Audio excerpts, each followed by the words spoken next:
આદિજાતિ વિકાસ મંત્રી શ્રી કુંવરજીભાઈ હળપતિના અધ્યક્ષસ્થાને ઉજ્જવળ ભવિષ્યનો અમૃતકાળ કામધેનુ યુનિવર્સિટી @2047 હેઠળ આયોજિત 2 દિવસીય ચિંતન શિબિરનો ઉદ્ઘાટન સમારોહ યોજાયો હતો। Centre of excellence in aquaculture Kamdhenu university Ukai કેન્દ્ર ખાતે આદિજાતિ વિકાસ, શ્રમ અને રોજગાર, ગ્રામીણ વિકાસ ગુજરાત રાજ્યના માનનીય મંત્રી શ્રી કુંવરજીભાઈ હળપતિના અધ્યક્ષસ્થાને ઉજ્જવળ ભવિષ્યનો અમૃતકાળ કામધેનુ યુનિવર્સિટી @2047 હેઠળ આયોજિત 2 દિવસીય ચિંતન શિબિરનું ઉદ્ઘાટન કરવામાં આવ્યું હતું।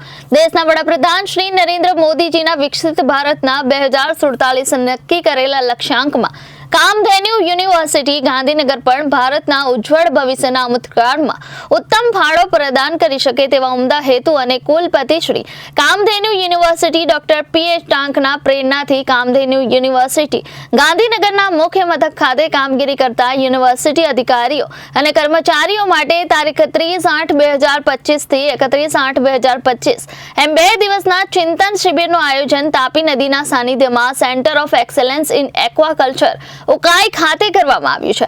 આ ચિંતન શિબિરના ઉદ્ઘાટન સમારોહમાં માનનીય મંત્રી શ્રી કુંવરજી હળપતિ મુખ્ય મહેમાન તરીકે હાજર રહ્યા હતા।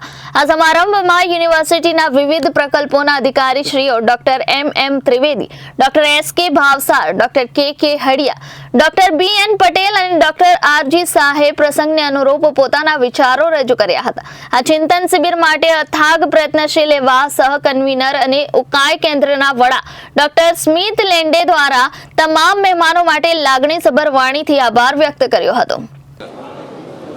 આજે કામધેનુ યુનિવર્સિટી માધ્યમ દ્વારા Ukai centre of the excellence centre ખાતે આજે ચિંતન શિબિરનું આયોજન કરવામાં આવ્યું હતું।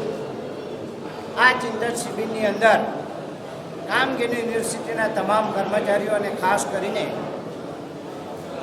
ટાંક સાહેબ જેઓ કુલપતિ છે એમના સાનિધ્યમાં ચિંતન શિબિરનું આયોજન થયું છે અને મને પણ ગર્વ થાય છે કે આપણા ઉકાઈ તાપી કિનારા ઉપર આવેલું છે અને સૌંદર્ય વાતાવરણમાં રહી અહીં ચિંતન શિબિર થશે અને ચિંતન શિબિરની અંદર એકબીજાની સાથે મનોમંથન કરીને નવું સંશોધન કરવાની જે પ્રવૃત્તિ છે તે આગળ વધશે અને હું ચોક્કસપણે કહી શકું છું કે આ વાતાવરણમાં એમને નવું સંશોધન કરવા માટે કંઈક ને કંઈક ઉપાય મળશે એવી હું આશા રાખું છું।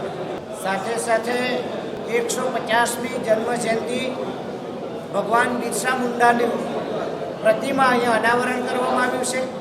દેશના વડાપ્રધાન નરેન્દ્રભાઈ મોદી સાહેબની નીમ હતી કે આખો હિન્દુસ્તાનની અંદર 150મી જન્મજયંતિ ઉજવાય તેના સંદર્ભમાં આ કાર્યક્રમ જ્યારે શરૂ થયો તેના પહેલાં અમે ભગવાન બિરસા મુંડાનું એક મોટી પ્રતિમા અનાવરણ કર્યું છે અને સાથે કુલપતિ સાથે બંને જણાએ અમે અનાવરણ કર્યું છે। Bureau report Janadesh news Tapi.